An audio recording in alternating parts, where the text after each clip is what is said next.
All right, welcome back to session two for Monday. This lecture, we're going to follow up with kind of that quick history of the Supreme Court. We're going to look at what we call the judicial process. How do cases get to the Supreme Court? What's the structure of the federal court system? And of course, there's a relationship there with the state courts. Um, and then we're going to look at Supreme Court decision making. How, once a case gets to the Supreme Court, how does the court actually try to make decisions?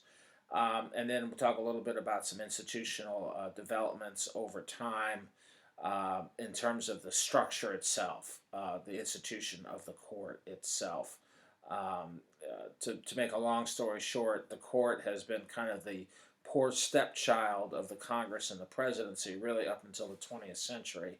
But then, boy, did it kind of hit its stride by the middle of the 20th century. And, a lot of people, there's a big debate about whether, what's the more powerful branch of government, whether it's the presidency or the Supreme Court. Few people talk about Congress in that way, which is ironic because I think the founding fathers wanted Congress to be the most powerful, but also worried about the power of Congress because of the tendency in democracies for the legislative branch and the majority within it to kind of work its will. But anyway, the court now, for a lot of people, it's not the least dangerous branch, according to Hamilton. It's actually the most powerful, and in some cases, the most dangerous branch, depending on the circumstances. So that's the game plan for today. For this second session for Monday. Here's some questions that I would like for you to ponder and be able to try to answer as a result of this lecture. Number one, what are the three levels of the federal courts? And how many courts are there in each of these levels? And what are the various ways that a case can reach the Supreme Court? I've uploaded some charts. This one right here, the United States Supreme Court, and how cases can get to it. All right, so you've got the U.S. Court of Appeals, the district courts, special federal courts like the military courts and the tax courts, and then you have the state way of getting to the Supreme Court. Now, the only way that a state case can get to the U.S. Supreme Court if it involves a matter of federal law, okay? And usually it gets to the state Supreme Court. So take a look at that as I'm talking about it. Excuse me. There's also on page 445. There is in the text that I have uploaded. There's also a description and kind of a little graph of the federal court system as well. Okay, so those are going to be some. That's what what are the levels of courts there? Then define for me at least five types of law that characterize the variety of cases that reach the U.S. Supreme Court. So we'll talk about that. How has the Supreme Court developed and changed institutionally from its founding today? Give me some examples of that, at least three. Then part of there's obviously a lot of reasons why we should take Latin, but if you want to be a lawyer, there's a lot of Latin phrases that are used in this field, and so I want you to know a few of them. Writ of certiorari, excuse me, sorry. Oh. Amicus curiae briefs, stare decisis, per curiam opinion, and in forma pauperis. So these are all Latin terms, so we'll talk about what those mean. And then there's also different types of opinions that the Supreme Court renders. And one of the questions I think that is behind all this is why, because there's nothing in Article 3 that says that the Supreme Court has to write opinions. Just like with Congress and the presidency, the Constitution gives broad latitude to the people who occupy the branches themselves to create its own rules, okay? And so one of the practices, the folkways, the traditions that has cropped up in the court is a need to explain itself, all right? And I think in some ways it goes back to Hamilton's discussion about whether the court has force or will, but rather judgment. So if that's the case, and the Supreme Court only has its judgment, in some ways it needs to kind of, think about economics. If you flood the market with something, usually it reduces the price and value of something. And so oftentimes what the court has sought to do is to kind of limit its power in a way of, like, when they exercise power, they try to do it only in circumstances that they feel like they really have to. And when they do, they have to provide a really strong rationale. They can't just, like, let's say the president, issues an executive order closing the border. Trump basically closed the border with China with this coronavirus. He doesn't have to explain himself, and he might just say, "Look, I did it because I thought it was the right thing to do." Whereas the court can't get away with that. They need to explain themselves, and so we'll talk about why that is and what that means for how the court functions and how it's supposed to operate. And just something that just popped into my head is that you know. Sometimes courts issue injunctions, for example, if there's a case that's been brought before that deals with a statute. Um, Most of the time they don't, but then usually it's very special circumstances where they would basically stop a law from going into effect until they actually render a decision.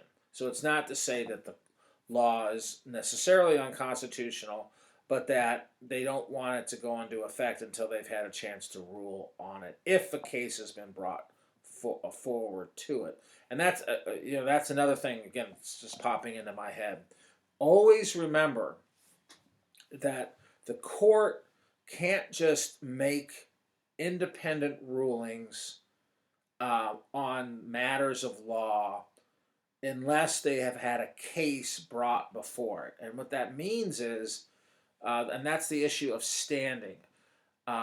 Somebody who brings a case is trying to rectify a wrong, so that they have basically they've been injured or harmed in some way, not just maybe physically, but emotionally or legally, and so they want justice. And in order to have that justice, they've come to court and they have made an argument that some action of the government, or maybe an action of a private individual, has harmed them to such an extent that they need relief from this action. And so that's the only way that the court can exercise its power, is in cases and controversies that arise under the Constitution, and that's language directly from Article 3. Okay? So anyway, so that is, this idea of the court having to justify its decisions. A lot of that has to do with the court husbanding its power. And today, some of these injunctions actually are kind of assertive in a way that I haven't seen in a lot of American history. And I would say it's a cause for concern, actually. It's another reflection of how divided we are as a country, whereas when we start talking about these different courts, there are different circuit courts of appeal, and there's a map actually in the text that talks about the different circuits. The Ninth Circuit in California has been the one that has seemed to be a lot more aggressive in the way that they are ruling on cases, in a way that is kind of unprecedented. Anyway, more on that in a moment. Okay, so let's talk about the structure of the federal courts. And again, I've taken a picture of this whiteboard, so please follow along with it. But I actually drew out a little chart on the whiteboard, and let's just go over it right now. So one of the important points here is that, just like when we were talking about the different bureaucracies and agencies under the executive branch, and the idea that there was this cabinet that had been created by Congress. It was designed to help Washington, advise him. Uh, Secretary of War, Secretary of State, Secretary of the Treasury, and the Attorney General. Those are the original four members of the cabinet. And then they had people that worked for them. So there was the Department of State, the Department of War, the Department of Justice, and the Department of the Treasury. Okay, and of course the Treasury has been in the news a lot lately because of the legislation that was passed unleashing a lot of federal dollars to try to keep the economy on life support during these closures. Anyway, what's my point? My point is, who creates these federal agencies? It's Congress because of the power of the purse. In Article 3, it says that the judicial power will be vested in one Supreme Court and other inferior courts as Congress deems necessary, or something to that extent. Point being, who creates the lower federal courts? It's Congress. And so if you think about it, for a lot of the nation's early history, there weren't a lot of lower federal courts. And so any type of decision that the court would hear would either be under its original jurisdiction, cases involving ambassadors and when the states are suing each other or things of that nature, or cases that involve federal law that were arising under state disputes. Okay, so when it's up to the Congress to decide on creating this federal court system, which they have, and now it's a pretty in-depth system with a lot of different judges and a lot of different courts and all of that. So the first obvious one, why don't we just work from the bottom up and not the top down? Again, the Constitution only creates the U.S. Supreme Court. After that, it's up to Congress to create them, but then you got to staff them, right? And so staffing, we'll talk about the appointment process on Wednesday, but that's a shared power of the president with the Senate. Okay, so if you create a lower federal court, you got to staff it, which means you're going to have to appoint members to these courts. And so, even though if we started at the top, that's where the Constitution starts, but let's start at the bottom. And so, for most federal laws and most federal cases involving federal law, it arises under the U.S. District Courts, okay?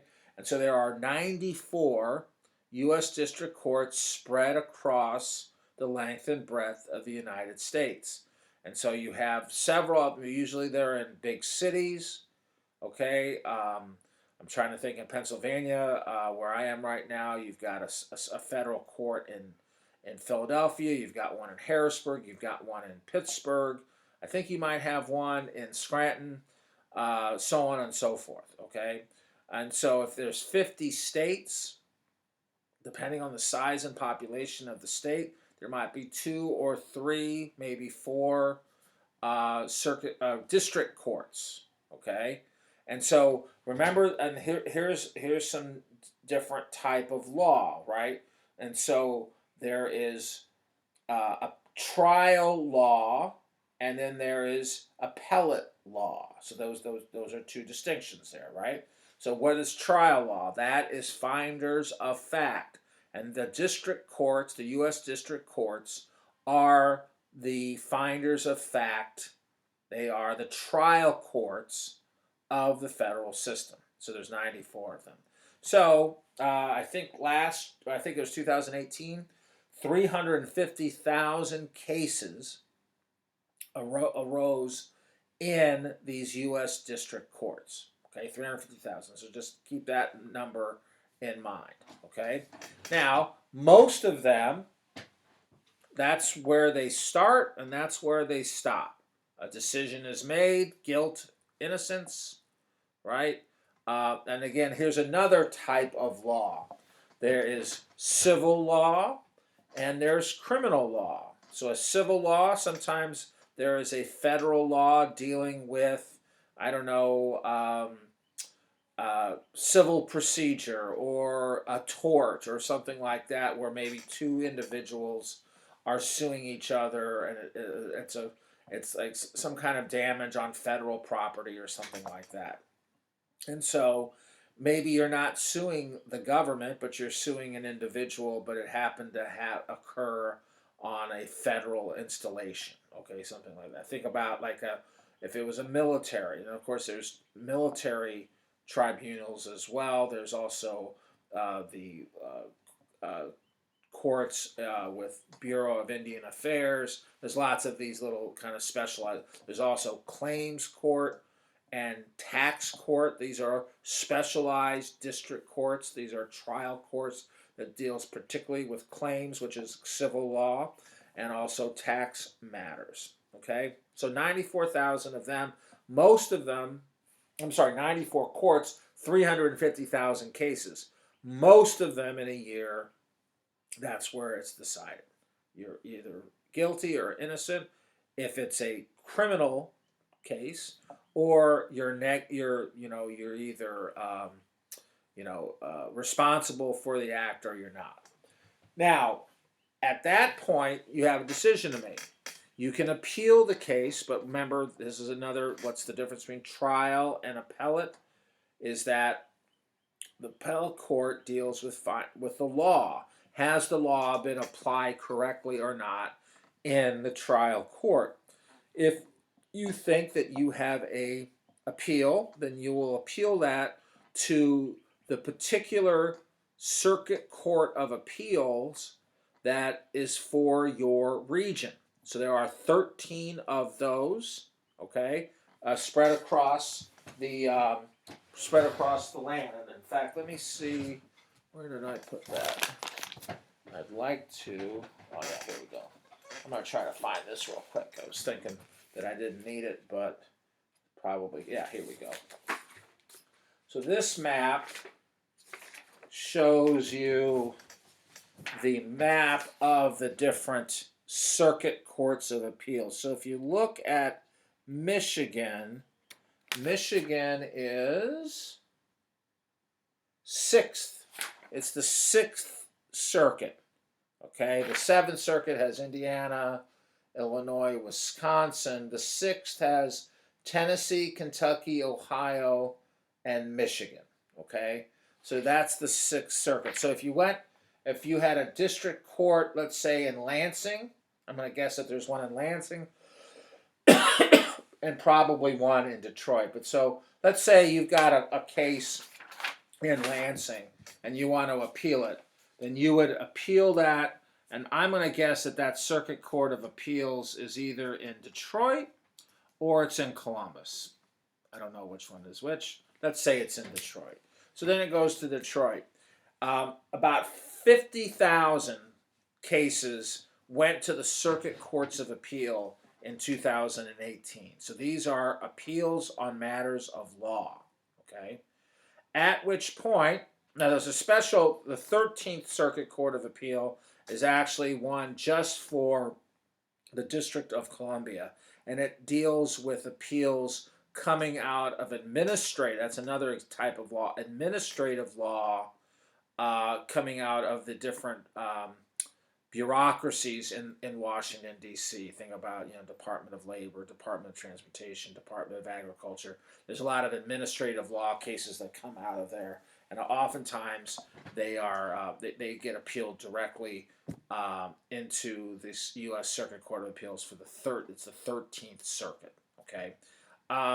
Anyway, so there are 13 Circuit Court of Appeals handling, again, in 2018, about 50,000 cases. So what has happened? 350,000, now it's up to 50,000. Now, of those, roughly about, I'd say about, a little bit less than 7,000 of those ask the Supreme Court to take a look at their case. So they're going to appeal the appeal.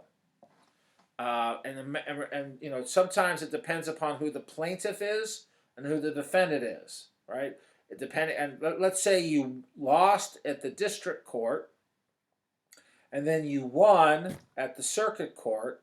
Then you have a switch, right? Now the defendant is the plaintiff, and the plaintiff is the defendant, and then there's a decision about whether you're going to ask the Supreme Court to hear your case. Of the roughly 7,000 appeals to the U.S. Supreme Court, and this is a number that I think, you know, a lot of people don't realize, only 100 to 150 actually get heard by the U.S. Supreme Court. So if you think about 350,000 down to 50,000, 7,000 appealed, how many Supreme Court decisions? 100 to 150, depending upon the year. There's nothing magical about that, but that's what the court has decided, you know, because the workload for them to actually deal with 100 to 150 is actually quite large. What that means, though, is that for, you know, of the 50,000 cases that are appealed and then get decided by the circuit courts of appeal, only about 100 or so actually get to the Supreme Court, which means that the ruling of the circuit courts of appeal for most cases are final. Okay? It's only if the Supreme Court decides they want to hear the case, then they will. Okay? Now, that's the federal path to how a case gets to the Supreme Court. The state path, you've got state trial courts, many, many more of those. And if there's 350,000 cases in the U.S. district courts, there's probably 3 million cases if you add them all up in the state district courts. All right, so it's just so much more law, so much more, and most of those cases have to do with kind of quote unquote petty charges, traffic court, speeding tickets, personal injury.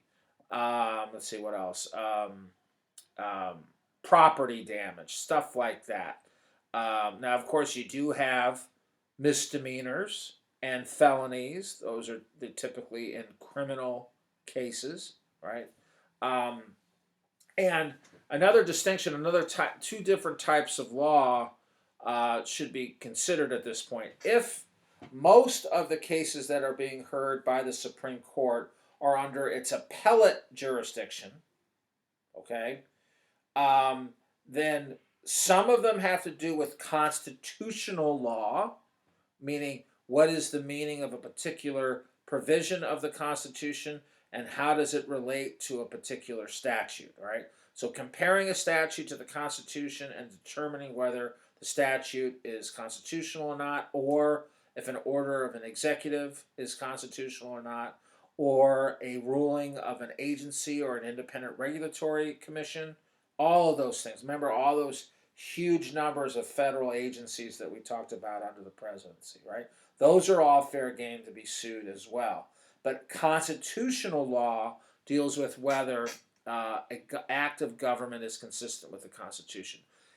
Of those 100 to 150 decisions that the Supreme Court deals with, most of them are not constitutional questions. Many of them are what we call statutory cases. So that's a different type of law. That deals with what a statute means. Not whether the statute is constitutional or not. The assumption is that it is constitutional. But what does the word clean air mean in the Clean Air Act?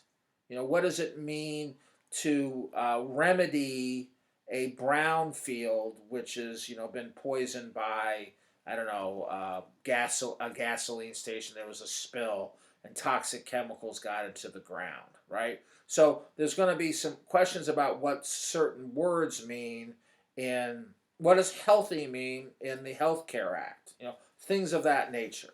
So that's what we mean with to construe or to make clear a provision of a statute. We call that statutory construction.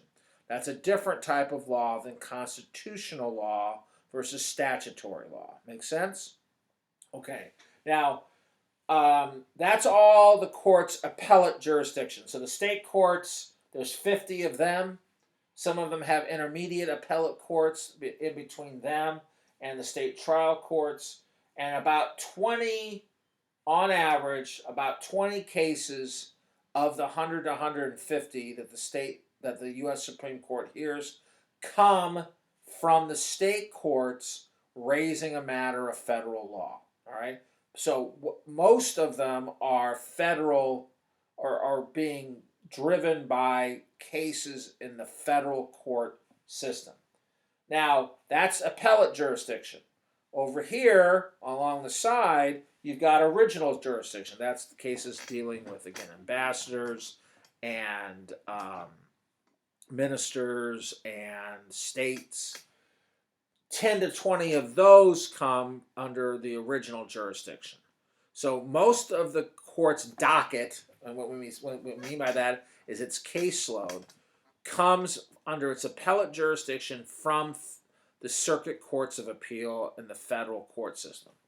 About a fifth of them, or maybe a little bit less, come from the states, and about a fifth of them come from its original jurisdiction. Okay, so that is the structure of the federal courts. Okay, makes sense. All right. So now let's talk about.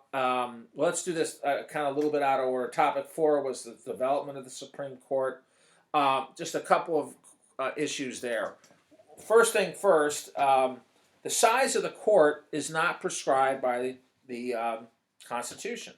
And so basically the Congress can pass statutes. Not only can they create lower federal courts, they can pass laws increasing or decreasing the size of the Supreme Court. And we talked about it in the last session about the court packing plan of Franklin Delano Roosevelt. He wanted to expand the size of the court, and really it was really just naked politics. He didn't like how the court was ruling on a lot of his legislation, particularly because the court was saying that what he was trying to do was regulate manufacturing and the production of goods and services, or regulating trade inside a state. And the court was saying, hey, you can't do that because the Commerce Clause only allows for regulating interstate trade and not manufacturing but trade.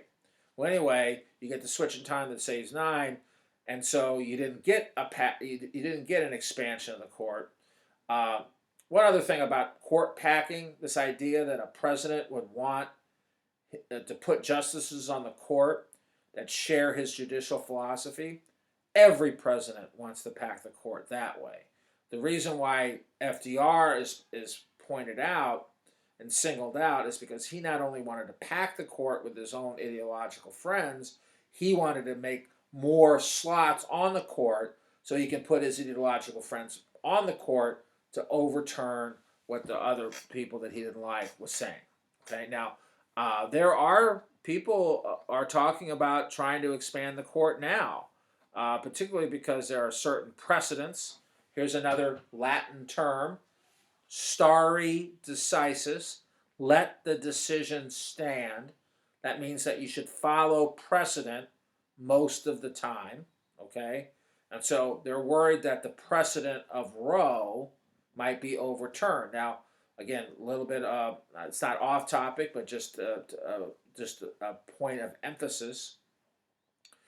In statutory law, remember the difference between statutory and constitutional law? In statutory law, stare decisis is much more important because you're trying to treat like cases like cases in the past. And so, depending on how you construe a statute, you want to try to remain consistent.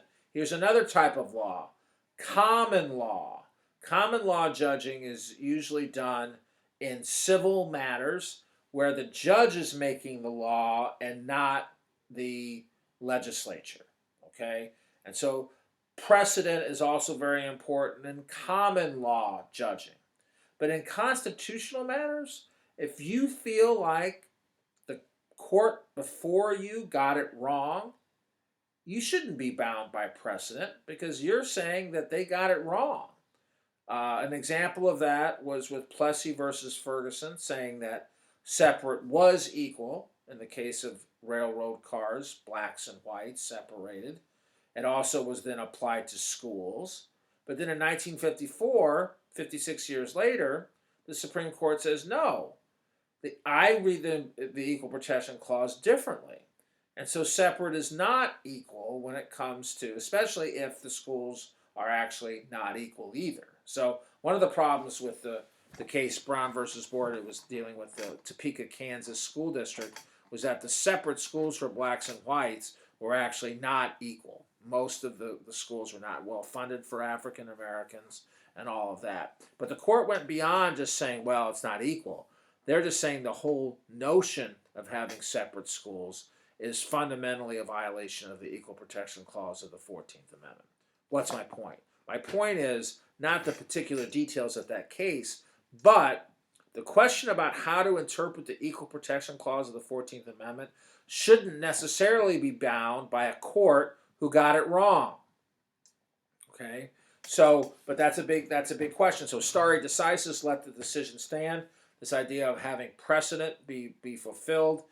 In most cases, that's what we want because there's a need in the law for stability and stability in ruling on these cases. But sometimes, if you're wrong the first time, why compound the mistake by ruling the same way? And so, in constitutional matters, that's a little bit different. Okay.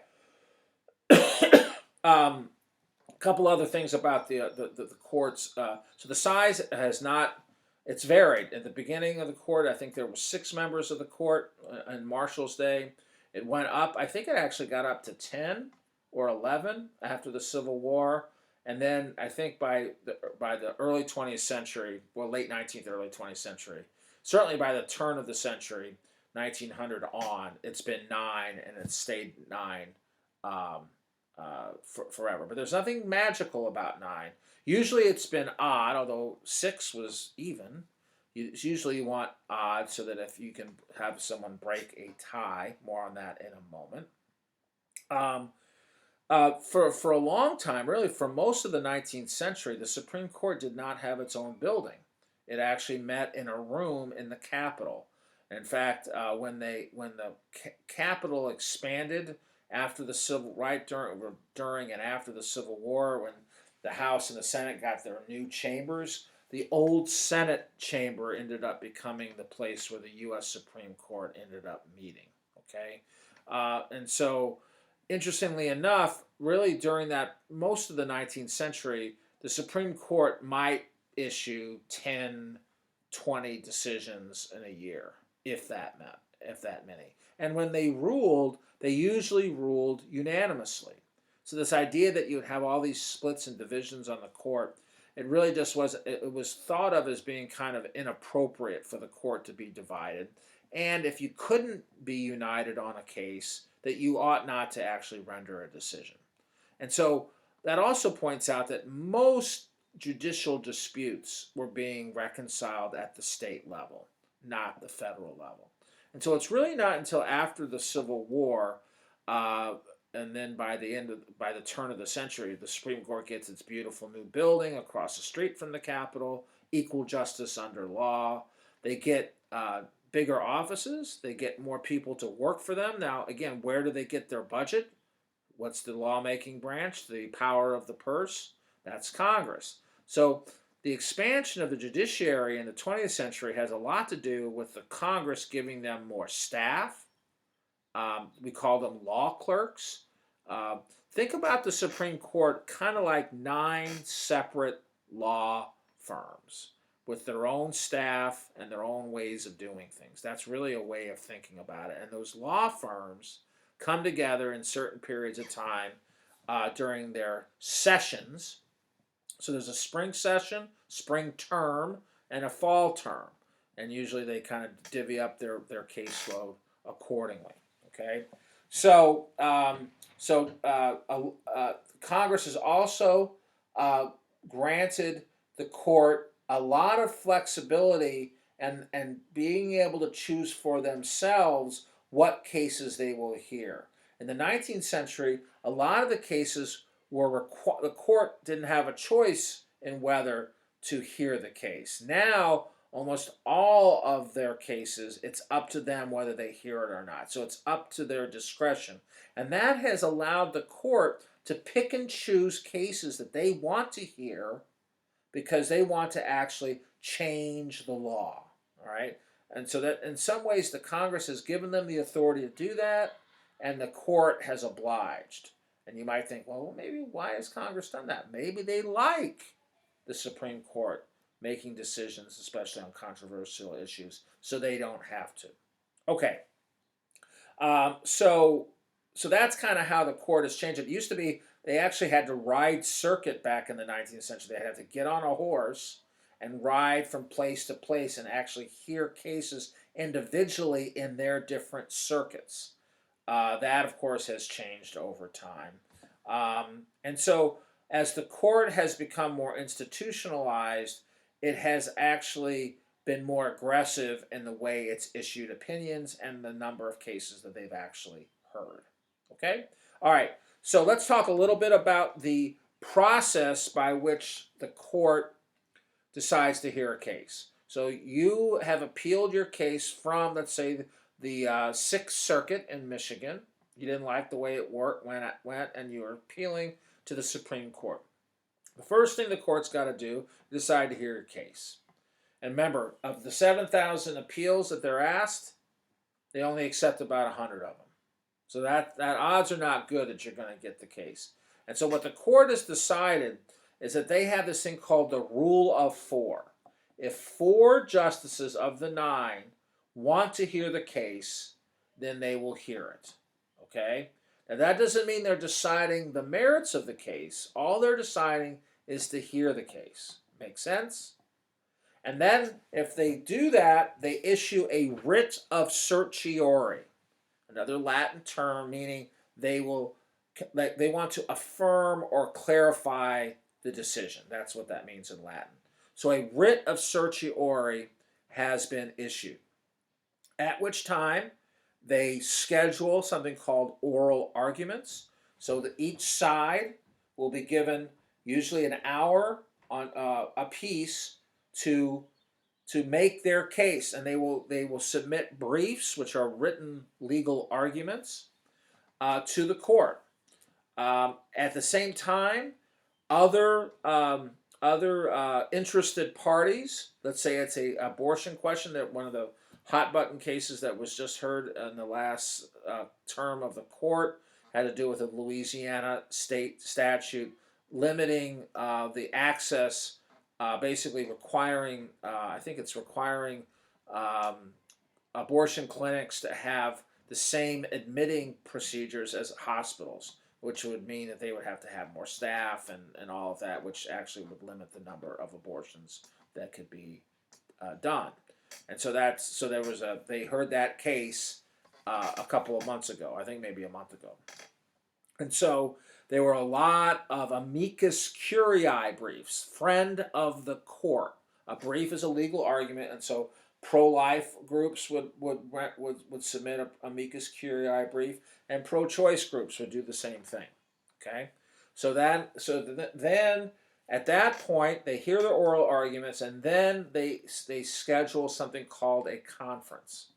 And so each Supreme Court justice has clerks that are basically being given delegating authority to kind of start the process of maybe coming up with a decision depending upon what they think their boss wants. The boss is going to give them guidance. And sometimes in that conference, there's going to be, and the Chief Justice of the Supreme Court, and that there is a distinction between an associate justice, the other 8, and the Chief Justice. And that Chief Justice is actually appointed by the President. It's not a question about the 9 deciding amongst themselves who the Chief Justice is. That is a job that's an appointed job.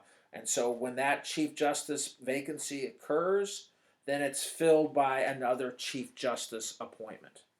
And the Chief Justice his vote counts just no more than the other justices, but he runs the meeting. And if he votes in the majority, he decides whether he writes the opinion or he will designate somebody that he wants to write the opinion. Okay, so the conference is basically the justices, after they've done their research and the law clerks have helped them, they go into a room and they're going to decide, okay, what's their initial assessment of this Louisiana abortion case, and they'll go around the room and they'll have an initial vote and they'll see where the votes are. And there's a lot of horse trading that goes on, and a lot of, okay, well, what, and they'll discuss, well, why are you going to either strike down the law or affirm the law, or construe the statute this way or construe it that way if it's the case of statutory construction. So a lot of horse trading goes on, and then depending upon, now if the Chief Justice is not in the majority, then the most senior member, not oldest, but sometimes it's that case, but it's the one that has the most tenure on the court, that's not the Chief Justice, then they'll decide whether they write the opinion or delegate it to somebody else. And so then opinions will be drafted, they'll be circulated. Maybe some people want them to change certain wording of the opinion. Sometimes, though, a justice or justices don't want, they want to rule the same way as the majority, but they have a different reason for voting that way. Okay, so now we get to the point of talking about the different opinions. So the majority opinion of the court speaks for a majority or a plurality that says this is the way we ought to rule, and here's the reasons why. And so they will issue a majority opinion. Somebody might be in the majority in the vote, but disagrees with the legal reasoning behind the majority opinion. So they're with the majority, but for different reasons. That's called a concurring opinion. If you are in disagreement, let's say there's 5 justices that strike down this new abortion law in Massachusetts and in Louisiana, then they would be a dissenting opinion against the majority. So majority opinion, concurring opinion, dissenting opinion. And then there's per curiam opinion, which really is just a very brief statement with not giving a lot of reason for it. And sometimes they'll do that, but very rarely. So there are majority, concurring, dissenting, per curiam. Okay?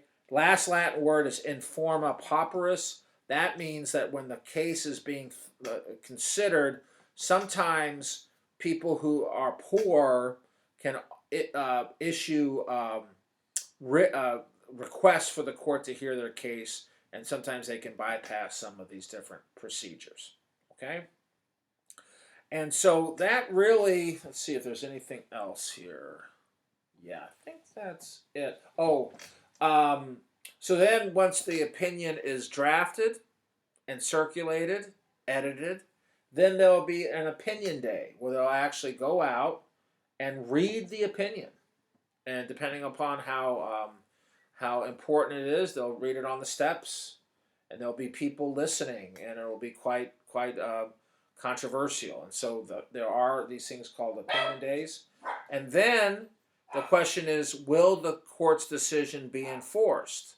And that will lead us into the discussion on Wednesday about, are there checks on the court? Just like there are checks and balances between the president and the Congress, are there checks on the Supreme Court itself? So that's where we'll stop. Hopefully you have a better understanding of how the court works, how it's structured, how they make their decisions, and how they render decisions. On Wednesday, we're going to talk about a little bit more about some of their decisions that they've made, and whether there's a theory of how they should interpret the Constitution that is more valid than other theories of constitutional interpretation. And we'll also talk about how somebody gets on the court to begin with. Okay? So that'll be for Wednesday. So for homework, session 1, that's due tomorrow. And then session 2, the one I'm just doing right now, is due Wednesday, and then Wednesday's lecture is due Thursday. Okay, and then Thursday we're going to have our review session to go over Congress, President, and Court, and then you'll be able to get a hold of that take-home test. Okay? Good luck. We'll see you on Wednesday. Thank you.